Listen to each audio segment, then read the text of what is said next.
Hello, my name is James Robson, and I'm the Victor and William Fung Director of the Harvard University Asia Center. And I wanted to welcome everyone to this Director's Conversation as part of our virtual program series at the Asia Center.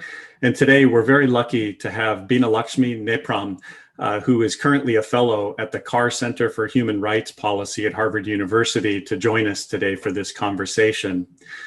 Bina is an Indigenous scholar and human rights defender whose work focuses on deepening democracy and championing women-led peace, security, and disarmament in Manipur, which is located in Northeast India, and also does work throughout South Asia. She is the founder of three organizations: the Manipur Women Gun Survivors Network, the Control Arms Foundation of India, and the Global Alliance of Indigenous Peoples, Gender Justice, and Peace. She has been very active in different initiatives throughout Northeast India and also throughout South Asia more generally. She's the author of 5 books, including Deepening Democracy, Diversity and Women's Rights in India, published in 2019, Where Are Women in Decision Making, published in 2016, and also South Asia's Fractured Frontier, published in 2002. And she's also been the recipient of a number of international awards and recognitions, including the CNN IBN Real Heroes Award in 2011. And she's also been very active in representing and speaking about this region at the United Nations in both Geneva and New York City. And her work engages with global multilateral bodies in an effort to bring peace and justice in her home state of Manipur in Northeast India, and which is a region, as we'll learn today, that has been racked by a long-running armed conflict and has been subjected to martial law since 1958. So I'd like to welcome Bina today and thank her very much for joining me in this discussion. So thank you for joining us. Thank you, James. It's such a pleasure to be here with you for this Director's Conversation hosted by the Asia Center. So I thought it might be useful for our listeners and viewers if we could begin first with having you describe a little bit the area of Northeast India where your work is focused, and particularly the area where you're from in Manipur. You know, I think that for most of our listeners that people will be familiar with some of the names from the surrounding area there, names like Darjeeling and Assam, have a kind of international recognition. But it's such a fascinating geographic place just in its location, and also geopolitically, I think, very important area because it's surrounded literally by 5 different countries in close proximity there, with China on one side, Burma or Myanmar on one side, Bhutan, Nepal, and Bangladesh, all encircling this area. So if you could begin with just a kind of description and perhaps a little bit of the background history of this region, that would be, I think, a really wonderful place to begin. Absolutely. The part of India that I come from is not in the textbooks of India. It's not in the curriculum of India. So it just doesn't exist in the consciousness of our country and also internationally. So I really thank your center for hosting me today. And let me describe the region that I come from. I have to warn that it's a National Geographer's paradise. This is a part of the world which is so diverse, home to 272 indigenous communities, 45 million people living here. And there are 8 states which constitute what is known as the northeast of India: Manipur, Meghalaya, Mizoram, Sikkim, Tripura, Arunachal Pradesh, Nagaland, and all of that. And so 8 different states which constitute the northeast of India. And as you rightly said, we share only 2% border with India. And 98% of northeast of India shares border with 5 countries. For example, Sikkim, a beautiful state which joined the Union of India in 1975, it borders, Tibet, China, there. And then we have, Bhutan, and then we have Assam, which borders Bhutan and also Bangladesh. We have Manipur and Nagaland, which borders Myanmar, Arunachal too, and then Mizoram. So it's really a geostrategic area. It is joined to India by just what is called Chicken Neck Corridor, which is 22 kilometers, 12 miles or something like that. So it's a very, very unique location which borders 5 different nations. Now, these parts of, these were home to 4 Asiatic nation states. That's one thing that the world and India doesn't even know about, that this is home, usually the notion of the Northeast as a direction. Now, everyone in this region in India knows us as the Northeast, or they give a term to us, Chinkies, people with, small Chinese eyes or something like that. Very racially distinct, derogatory terms given to this community because this region is one of the least understood parts of South Asia and of Asia. And what is happening here, which the world doesn't know, is it's home to one of the world's oldest running armed conflicts. And as a result, more than 50,000 people have died in this part of the world. We have a martial law, as you mentioned. Usually the world thinks of India as the world's largest democracy, but many of us were born and raised in the northeast of India. We know how we have survived. I mean, the day I was born, there was military curfew. My niece died in one of the bomb blasts in the region. Every single family in the Northeast have someone whose families have died, disappeared, or killed. So this is one of the most. It's so ironical that the Northeast of many parts of the world, whether it's Sri Lanka or India, they are really beautiful. So, but it is also riddled with conflict.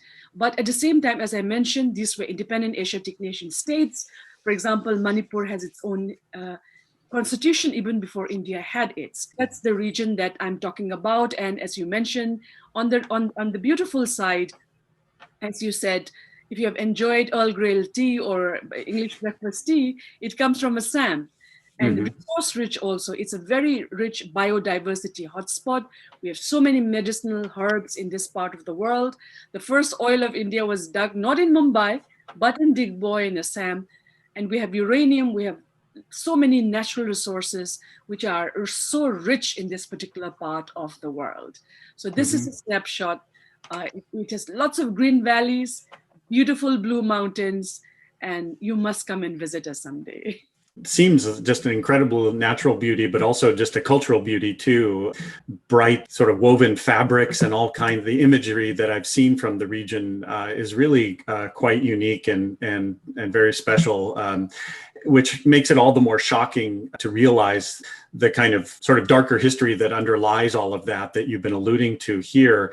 And so you mentioned the long armed conflict and also some of the other issues that have been going on now since the 1950s, from 1958.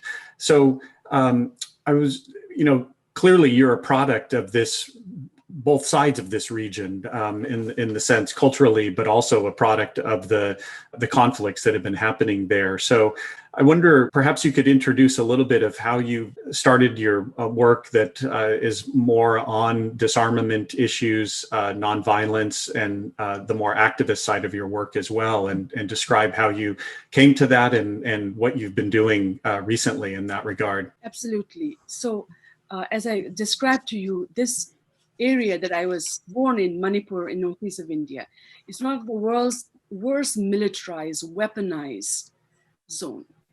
And how can I describe this? Imagine you cannot, before, like the lockdowns that we have seen in COVID, we have seen so many multiple lockdowns in our life, much before COVID, where for 100 days we couldn't go to school. For a Manipuri, we don't know what is nightlife. Our life stops, all our meetings stops at 4 o'clock. In the night, only the military insurgents and the street dogs move. There's an element of fear is how I grew up in this particular part of the world. As I mentioned, you may ask why there is so much of conflict. The reason is because of this political way in which many parts of this region were joined with India. For example, the conflict in Manipur started in 1949, when Manipur was merged under duress. In fact, Shillong Times in their front page in 1949 said Manipur was annexed by India at that time. So there is a political, the way in which many of these beautiful Asiatic nation states in this part of the world was joined under duress it resulted in many of these entrenched armed conflicts. But there were also other reasons of why the armed conflict happened with the Nagas, also with the Assamese people, with the Mizo people and the Tripura, people of Tripura. It has many dimensions of migrations. It has element of fear of being inundated in their own land. The Mizo conflict started because of a famine, fear of famine. So there are different layers of it, but two distinct political, violence erupted in the Naga Hills as well as in Manipur state because of the way in which it was joined under India under duress. Now, so as a result, even before I was born, for like the conflict which started as early as 1940s, continued, and India, as I mentioned, imposed a martial law since 1958 and continues in our region in the Northeast till today as I speak. So India is the only country in the world which doesn't have a war, but is an emergency law like the Armed Forces Special Powers Act, which give right to any Indian soldier, military, armed force personnel to shoot at sight anyone who suspect. You can come to our house anytime and arrest, torture, kill, rape anyone, and we cannot even go to courts of law. This is the level in which our human rights have been constantly trampled upon and violated. For me as a young child growing up in this region, when a child grows up in such a deeply conflict area, for those of us who did not know which is peace, I thought it was normal to grow up. In fact, I wanted to be a physicist. I was dreaming of becoming a physicist. In Manipur, when I was growing up, at that time, studied all my life in Manipur. But then I came to Delhi for my higher studies to pursue my physics honors. So what happened was the distance between Manipur and Delhi made me understand something else wrong was going on. This is my first political consciousness, that when you go far away from home, home becomes closer to you. And this is exactly what happened with me. So I wanted to be a physicist. I launched myself in the path, studied all of that, mathematics, chemistry, all of that. But then as I was sharing what is happening in Manipur with my friends in Delhi, they couldn't believe what I was telling. In fact, they told that what I was telling, it was from a film, not from a real life. It was when I realized I grew up, something else is happening. And it hit me very hard that it was a war zone that I grew up in. So I left science and actually turned into a historian in which I documented the origin of conflict in this part of the world. Why did the conflict start? And I also realized that there was so much of arms proliferation. It was not just conflict, because conflict exists in our minds, in our communities, in our nations. What we eat today, what we wear today, these are all little conflicts in life. It's a part of life.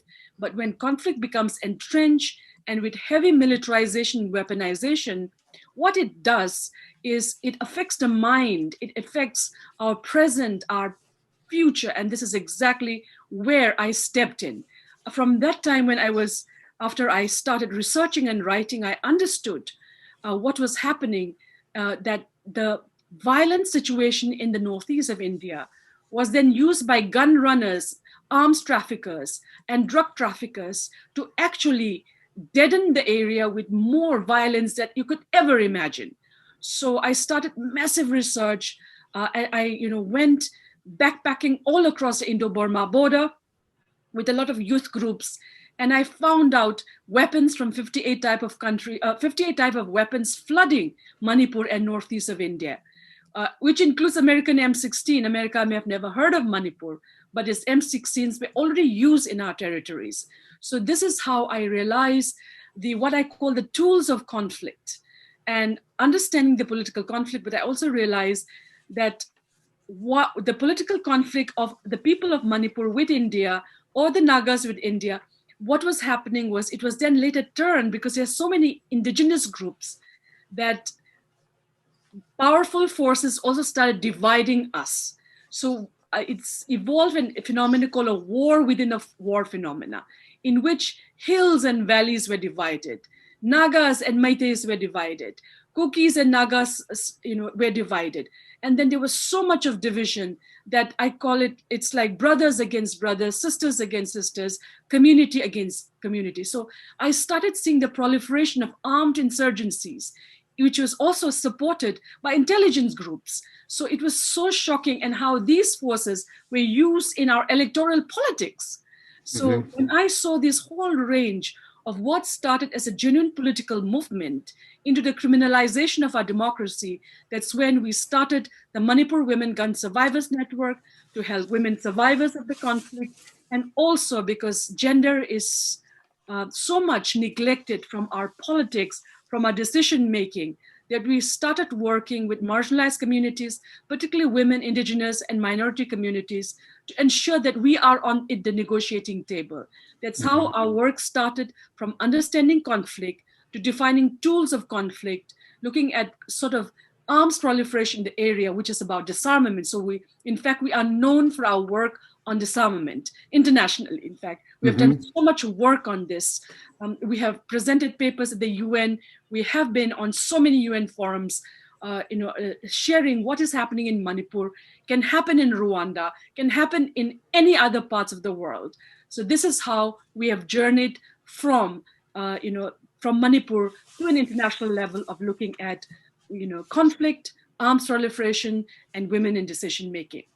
So maybe you could say a little bit more about that too. I was very glad to hear you bring up the gender element of this, which is really quite troubling in many ways, because on the one hand you have the marginalization of women and the voice of women locally in terms of, say, politics and decision making and things, but then you also have, it seems to me, the main majority of the activists working for peace and disarmament, both locally and at the international level, like yourself, but even locally, are primarily strong women leaders. So could you mention, how did that begin as a kind of a movement there?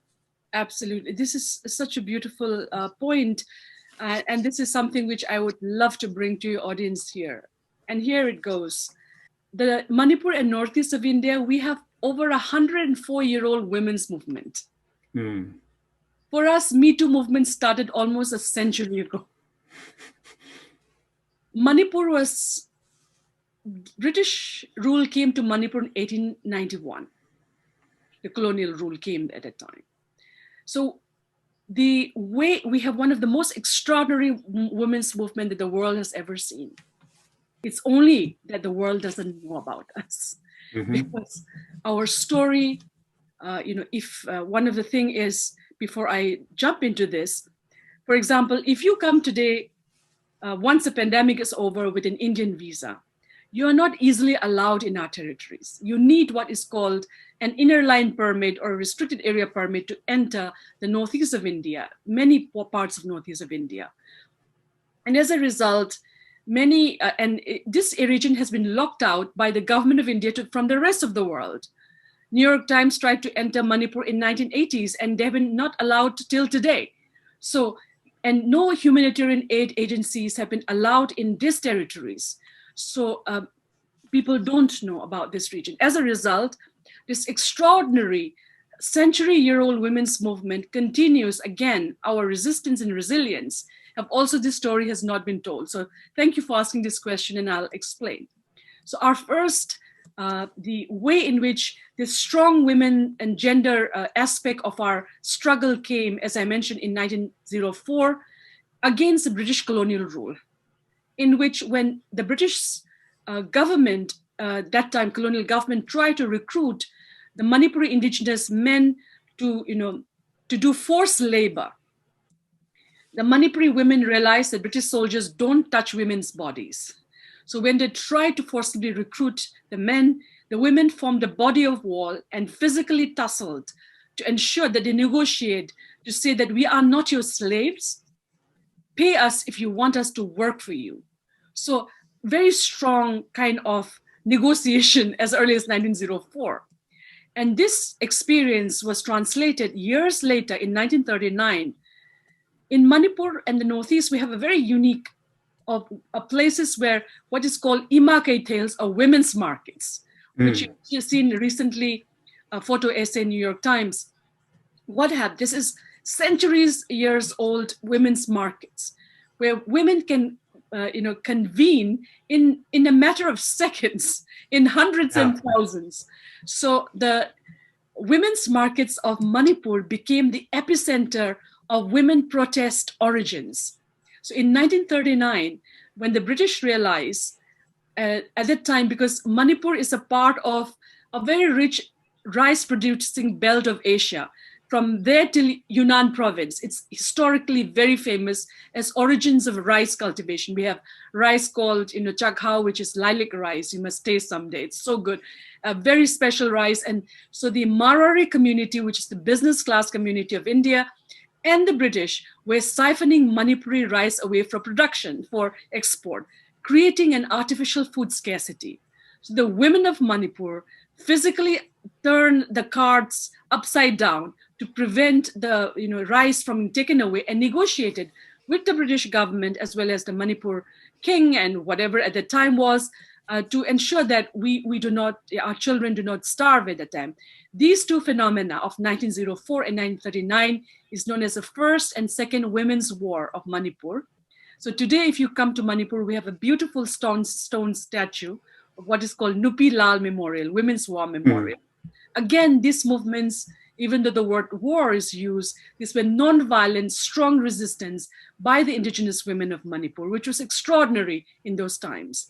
And then when insurgency started rising, and when India was putting the military, and so many young people were arrested in the middle of the night, the women of Manipur took cue from these historical moments and then started patrolling the streets of Manipur at night with bamboo torches, which is called Maira Paibi, women with bamboo torches. So this is how this extraordinary, so today if you come to Manipur, we have in every locality of Manipur, humble bamboo huts, which are there.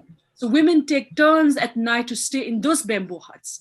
And if they see an army convoy coming, they take the stone, do the clanging sound at the lamppost, and hundreds converge to physically tussle with the Indian military, paramilitary, to take the boy or girl away from being taken into military vehicle before their families, because once they're picked up, we haven't even got many of the dead bodies of our children to have a proper burial or a cremation in our part of the world. So this is the kind of resistance and resilience which happened.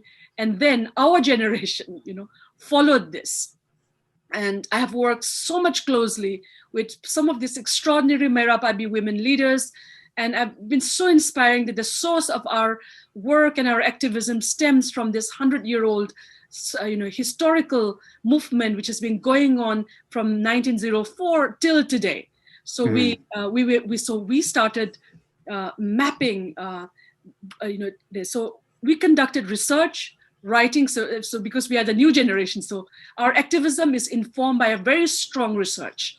I love scholarship, and I'm a scholar all my life, literally. So, we did our scholarship. We wrote books on what is happening. That's how, on why this conflict and the weaponization of the region, the women's movement, and my findings, my MPhil thesis is now published into a book called South Asia's Fractured Frontier. So that's how we have navigated from experience at the grassroots till where we are. And then we realized that because 3 to 4 Manipuris were shot every day, like in the 1990s, in the 2000s, there were so many killings that every day we hear 3 to 4 Manipuris shot dead. So we have at the moment 20,000 registered widows of violence. And this is the official data. Our unofficial data, our analysis is there are 3 times more families who have been bereaved in this conflict. So the humanitarian. So what are the, sorry to interrupt for a minute, but just so what are the justifications for those, or the explanations for those 3 to 4 killings per day? Are these people labeled as separatists, or are they sort of upstart type connected with other types of crime, or how do they explain those? Yes. There is a fantastic Human Rights Watch document whose title goes like this: "These fellows must be eliminated." This statement was said by the former Manipur police chief. In short, because of the martial law, this is a very critical point, James. Because of the martial law, everyone in Manipur is a suspect. Even an unborn child is a suspect. This is the pain that the people of Manipur and Northeast feel every single day of our life. That we, the people of Manipur and Northeast, do not feel that our right to life is protected by the Constitution of India. Because this martial law takes right to life away. And that is why 3 to 4, what I call slow genocide. It is not like in Rwanda, where in 3 months, millions were slaughtered. Here in the northeast of India, 3 to 4 in Manipur, Manipuris are killed every day. This is the reason why we, through our research, when we found out this, we realized that's why the name of our organization is Manipur Women Gun Survivors Network. And many of these killings were done by guns. They were not, so that's why we wanted to bring home the point. And this is why everyone, including, I'm a suspect in the eyes of, like, as long as you have the martial law, everyone is a suspect. The 2.2 million Manipuris are all suspect in the eyes of law because of this martial law. And that's why for more than 16 years, a brave Manipuri woman, Irom Sharmila, fasted for 16 long years, asking for the removal of this martial law. The mothers of Manipur, Maira Paibis, protested year after year. And then no one listens to our plea. And that is why our generation is carrying on this movement, saying if India wants to have a pristine democracy, it must remove the martial law. That's why our work on deepening democracy. The Armed Forces Special Powers Act is a colonial act, which was started in 1942 by the British colonial government to thwart Gandhi's Quit India, to thwart Mahatma Gandhi's Quit India movement. The British left, but the government of India imposed this colonial rule on the indigenous people of Manipur. And this is what we are trying to address every single day.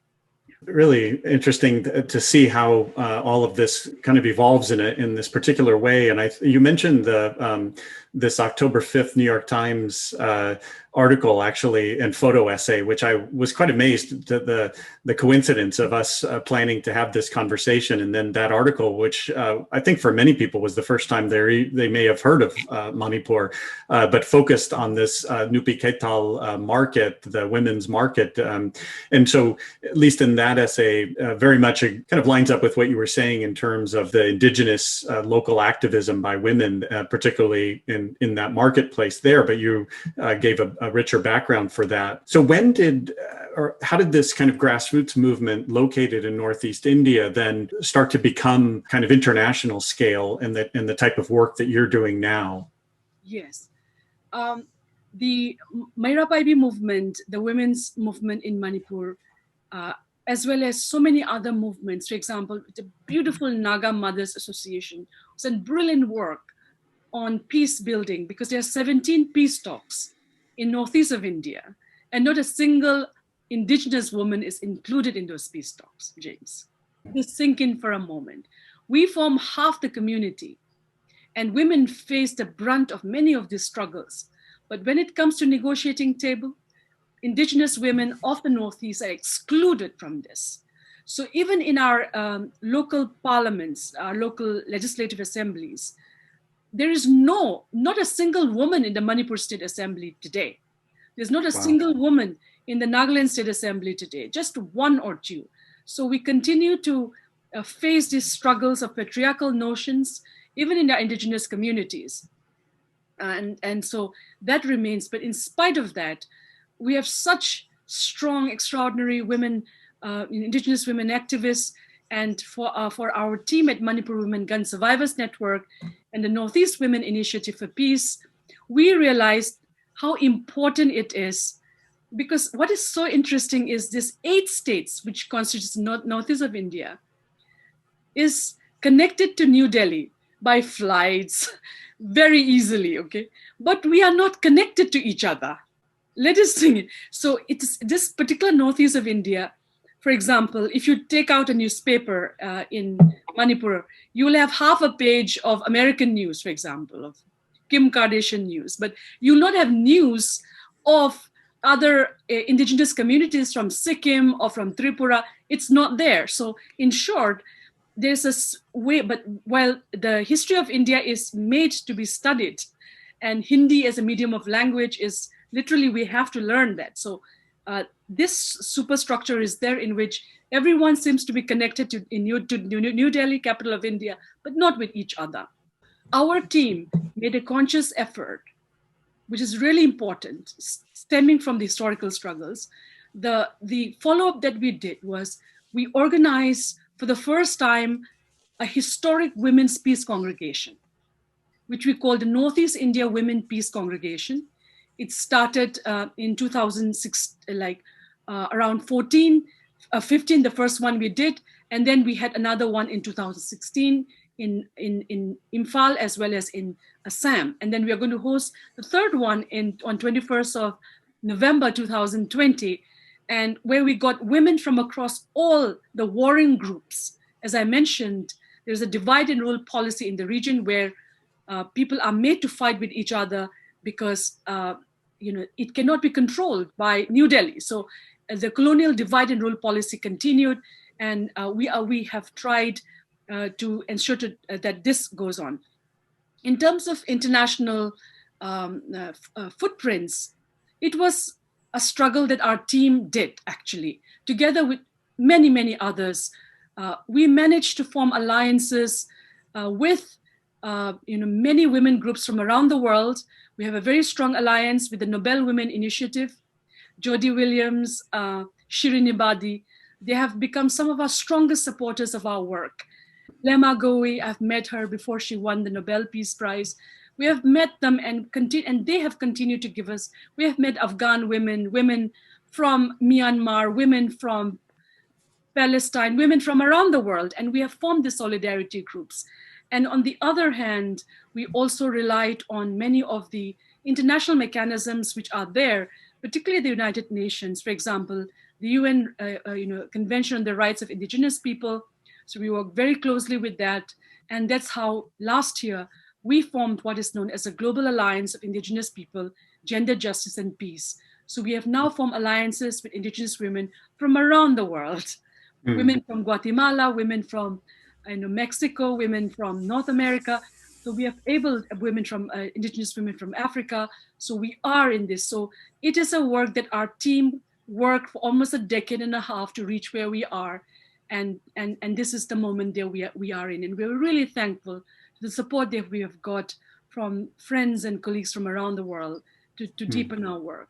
I mean, there's an obvious kind of irony in all of this as well when one sees how the kind of alliances that you formed internationally and synergies with other groups has taken off earlier than being able to organize those kind of synergies locally in Northeast India with the different groups that are, where the separations have been strategically implemented to try to drive people apart. And so that, I think that is common to other parts of the region. I know some of your colleagues at the Carr Center for Human Rights Policy at Harvard have been working on some of the similar things inside of Burma, for example, and how different communities there were also driven apart, and the efforts that it takes to try to draw people together and actually trust each other again, build trust locally and build, first of all, trust, and then a sense of being able to work together. That region seems particularly challenging. Your region of Northeast India, as you mentioned, I think you, in your opening comments, that there's something like 400 different languages, did I hear you say, that are spoken in?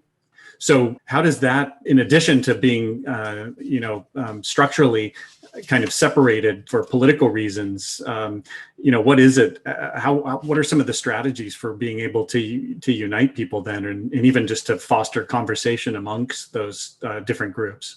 Yes. Again, this is a fascinating question because it will allow me to share with you and your audience about what is this region actually. So these were, as I mentioned, independent Asiatic nation states, and then the British rule came to Manipur in 1891, as I mentioned, but Britain colonial rule had a very, they didn't overtake everything. They took care of trade and defense, and then the rest where we had our own indigenous rulers were controlling the areas in many parts. So what is interesting in this part of the world is with the British rule came a lot of missionaries. So with that education, English education came. So northeast of India, if you ask any Indian, one thing they will say, we many derogatory things, but one thing they will say, we speak good English. I mean, I studied in Little Flower School, which was a Christian convent. But then we also were able to practice our own indigeneity. Nothing was forced on us. So we got the liberal education, and then we continued with our indigenous way of life too. So in the Northeast, if you want your child to go to a good school, you send them to a convent school. So language, actually, English became the lingua franca across. Okay. So that's how we are able to connect. Interesting. That's one thing that I would say. So that is one thing which binds all of us in terms of our indigeneity first, and second, that English language is spoken across. And we have a very strong. We have parts of Northeast Shillong was the summer capital of British India when Kolkata was the capital since 1911 till 1911. Delhi was not the capital of British India; it was Kolkata. So when Kolkata was the British capital, Shillong in Northeast, where my sister lives, became the summer capital. So it's even the cottages still today is so British. And then the bakery is to die for. It's amazing. So it's very anglicized in many parts. And because of the access to English education, I think people started becoming more aware of the world around, then beyond our own villages, mountain villages. I think the awareness level of many of the political movements in the northeast of India came with this form of education. From there, although there were proselytization going on too, but it also created, opened a whole new world, which is beyond the region. So this is how I would describe in terms of how people got together, in terms of, so this is still a work in progress in terms of, as I mentioned, people are like, as I mentioned, what is really painful. And I have, after I left physics, I became a historian by training. So I'm trained in subaltern history. So I always look for history of forgotten people and nations.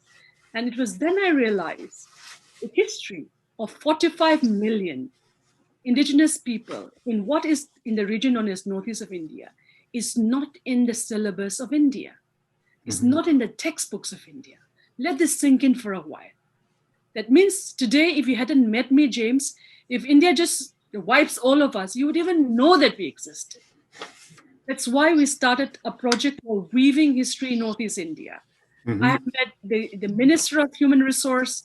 We have done so many things to tell the government of India, all the education curriculum council members we have met, and tell them, you got to rectify this wrong, you see, because the formative phase of a child's life is, when you're born till, when you're like, your mind is formed till the age 8, 9, 10, properly formed, literally, and whatever you learn later is just an add-on. But during that formative stage, if you're not taught that there are indigenous people in India, such as living in northeast of India, how would a young child growing in Delhi and Mumbai, when they see a face like me, for example, how would they know? That's why every time I'm in Delhi, I'm always asked this question, Madam, which country are you from? By a fellow Indian. How do you feel as an American if someone asks you, James, are you American? Every time we have to prove. So we have Indian passports, but the policies in India have not made us feel Indian enough. In fact, I call that we feel like second-class citizens in India. And that's why the whole issue of racism, George Floyd moment, we had a George Floyd moment in the year 2014, when a 19-year-old boy, Nido Tania, from Arunachal Pradesh in northeast of India, was beaten to death in the streets of Delhi. And I, with hundreds and thousands of other students and other young people, we led massive protests in Delhi's Jantar Mantar and got the government of India to form a committee called the Besbero Committee to recognize that racism against the indigenous people of northeast of India happens. So this is the way in which this area has been blanked out from the consciousness of not just the world, forget the world, we are being blanked out from the consciousness of other Indians. So that when an Indian sees a person from Northeast, we are always asked if we are Thai or Filipino or a Nepali, but never an Indian. So in Yeah. Indian caste system, if you want to put it in the context of Indian caste system, I call that we are not even Dalits, we are outcasts, literally. We are not, so we don't have caste system. Only those who have been married into or some linkages, historical do have some of these linkages of caste, but the northeast of India, indigenous people of northeast India, we don't have the caste system like the rest of India. Our food habits are different.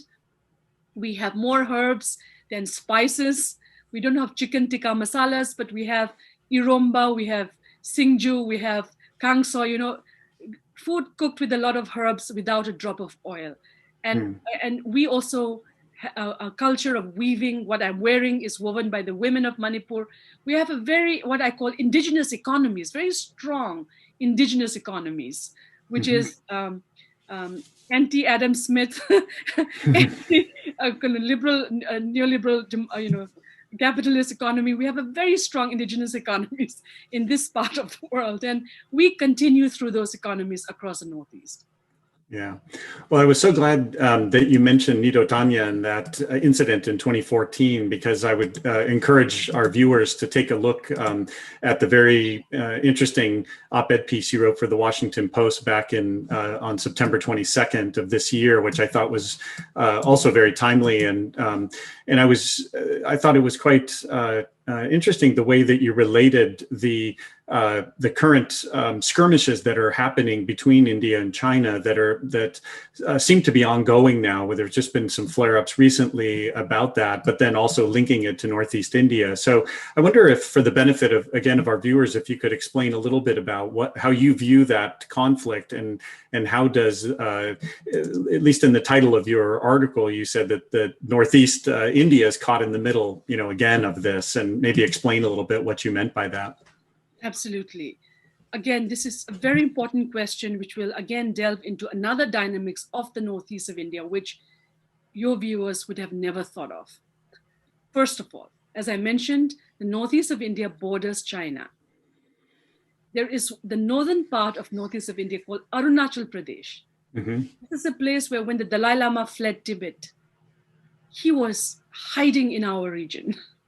And from there, he went to, taken shelter. And now Dharamshala is where many of the Tibetan refugees live.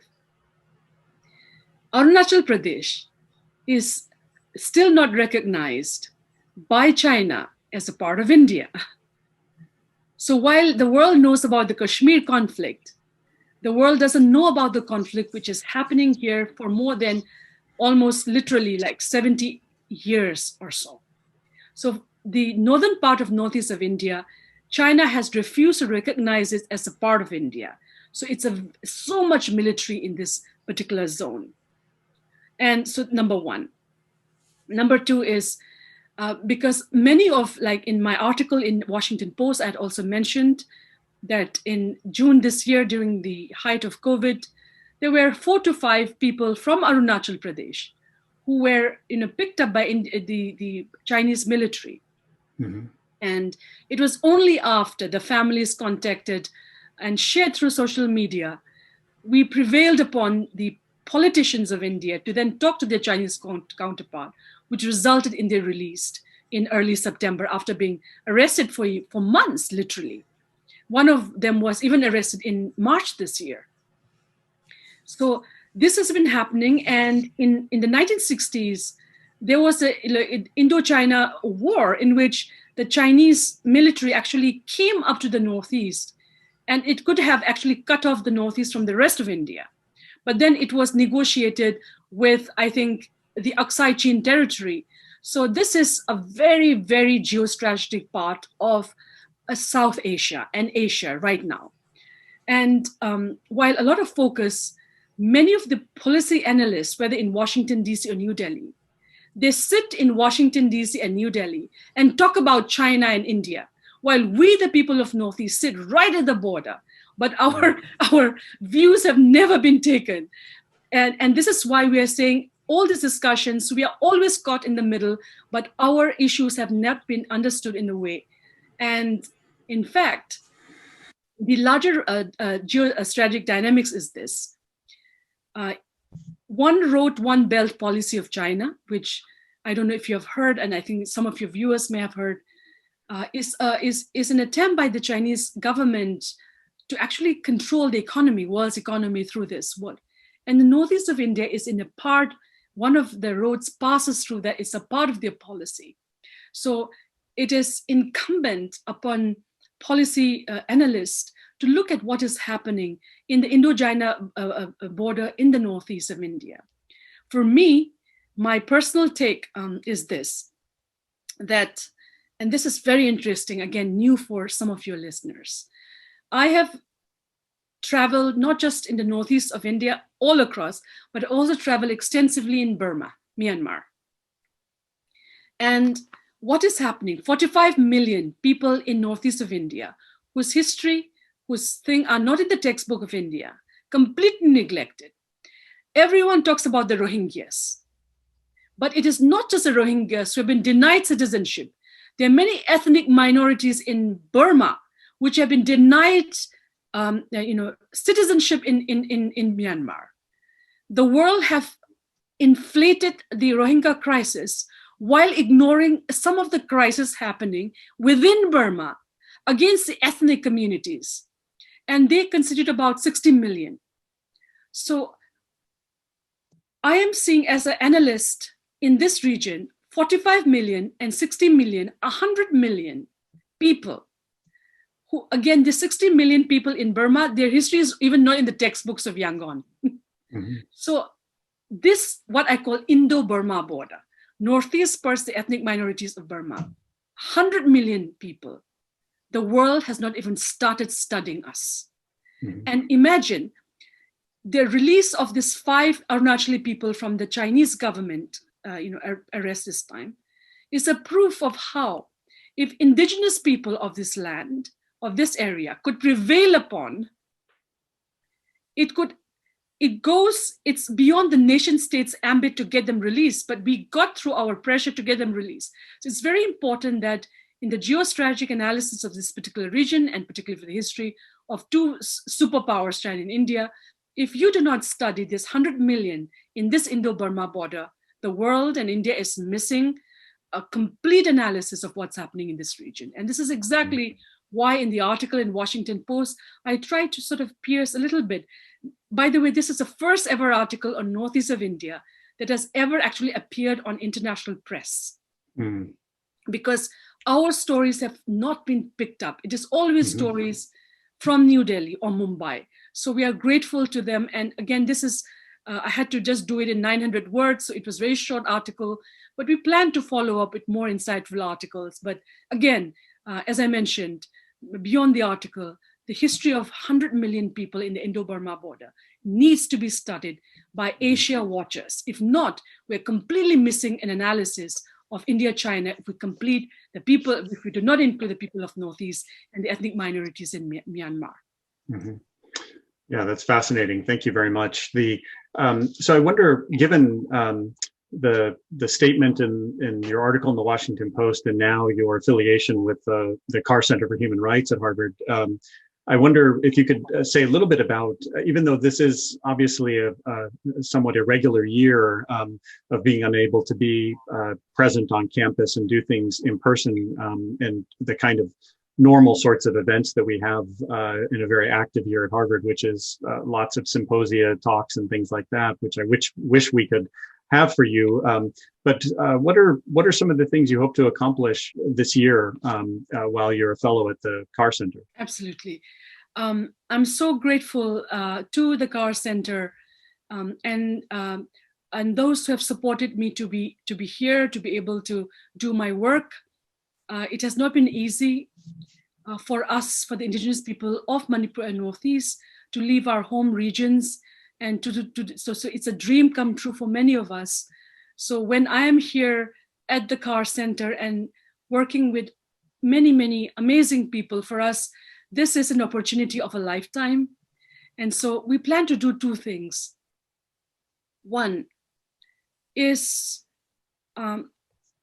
to understand, first of all, to enable the people at Harvard, as well as those who are affiliates, to know the story of what's happening in this forgotten world, part of the world.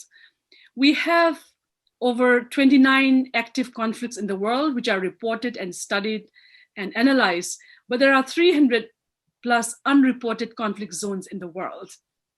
And the conflict in Manipur is one of them.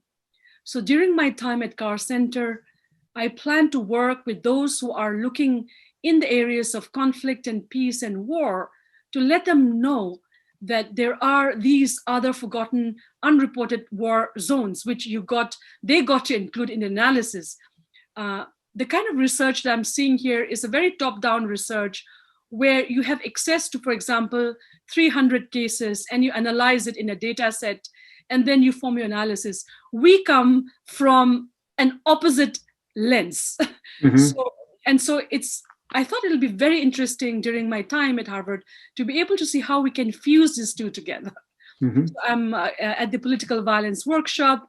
I'm at trying to look at the nonviolence incubation lab at the Carr Center, as well as those who are looking at armed conflict, just to see how they are like analyzing some forgotten conflict zones. Number one. Mm-hmm. Number two is to also try to build. How do we look at building a global alliance? As I said, we started this in last year, and we want to see how we can build a global indigenous movement and incubate ideas of indigenous conflict resolution and peacemaking. This has not been done before. So this is indigenous peacemaking beyond nation states. And this is the new idea that we're bringing in, which we plan to incubate during my time. And then, so these are the couple of things that we plan to do during this short time. And with the pandemic, everything is online, but we, the indigenous people, for us, as long as the spirit is there, we can undertake any kind of like work. So yes, it is a painful time in global history to have this pandemic. It has affected every single home in the world, literally. Mm-hmm. But we continue to stay safe, continue to help others. We continue to be compassionate and continue to do our research and activism and our advocacy wherever we are. I mean, one of the interesting, again, kind of issues that's come up with the COVID pandemic and the effect on higher education and all the things that we do at the university is that, yes, we've lost that kind of local connectivity around the university and what's happening there, but it's also opened up kind of networks at a much larger level, both nationally and internationally, where we can connect this way through a call like this and bring in people that normally couldn't have been part of those conversations, say at Harvard. So for us, and particularly our role at the Asia Center, the ability to draw on you and your expertise, and also help in whatever ways we can to connect you to other synergies that we know through our connections. This for us was I think a really important thing, was to be able to hear your history, to hear you telling the story of this region, and not just, for the region itself and its history, but also, as you just said, in terms of the types of initiatives that you're linking up with at the Carr Center. I know one of my colleagues over there that we drew on last year during the large protests that were happening in Hong Kong, Professor Erica Chenoweth, who I'm sure you know, and really showing the value and the actual efficacy and success of maintaining nonviolent protests. So your work in terms of disarmament and remaining as a peaceful, nonviolent movement and form of activism, I think is another testament to show how those movements tend to be far more successful than armed uprisings and things like that. And so it seems like a really rich kind of coming together of, as you said, larger kind of theoretical or methodological thinking on these topics, but then your ability to bring this kind of from the ground sort of up perspective, really rooted in the grassroots organizations of Northeast India. Yes. So there are two elements to it. So we are trying to see how we can incubate these ideas, but at the same time, I think this would be my plea to the Asia Center, like the historiography of these 100 million people in this Indo-Burma border. It's non-existent. I have looked at records and I'm wondering why has such a huge part of this Asiatic world completely locked out? And is it because we have been made, we were never borders, we were nation states. But because the colonial borders then drew, for example, we have more than 30 villages, Manipuri villages in Burma till today. So the borders were drawn in a very erroneous way, which have divided communities and our own people. So the borderline of colonial rule has made many of these Asiatic border regions, as we know now, has been completely left out from the map of research, analysis, and writing.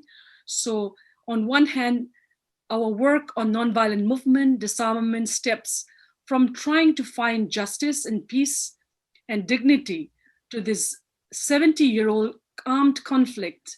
And how do we bring the government of India, world's largest democracy, to recognize the efforts of the people in the region to find solutions, number one.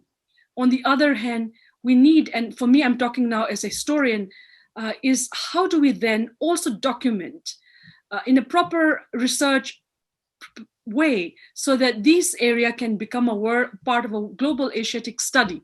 So that's one thing that I am invested in.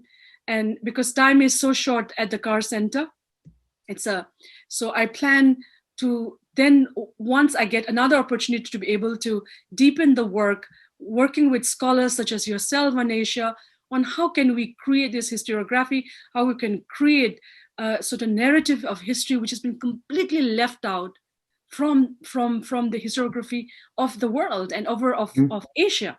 So that's something which I, I'm really, really excited about and hope one day we can do something about it. Urge centers like yourself to take a look at areas. I mean, this falls exactly into the type of kind of mission of what the Asia Center is really all about, and in terms of working across these types of boundaries and working in a transnational context. And as you know, the history of kind of area studies in higher education, at least in the U.S., is the way that has operated has it's often created boundaries more than anything else, and areas of specialization, and the types of boundaries that have traditionally been operated with, whether you think of East Asia, South Asia, Southeast Asia, and so on, that those often inhibit the types of work that you're discussing. And one of the areas, because as we know, those divisions and those boundaries just are not applicable when one looks at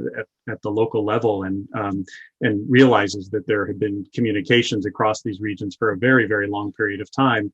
So one can look to the ocean areas or water connections, and then one can also look at land movements, and particularly that area of Northeast India, as we said, surrounded in this nexus that connects really literally East Asia on the China side to South Asia, India side to Southeast Asia on the Burma side. So this is, it's really a great example of the sort of problems that the traditional carving up of the world in terms of area studies has created certain blind spots, but it also provides the opportunity to think across those lines now. And that's one of the real, I think, one of the strong missions right now of the Asia Center, particularly in regard to bringing Southeast Asia into the picture, which is something at Harvard hasn't had as strong of a profile as, say, its work on East and South Asia. So we're really trying to enhance that.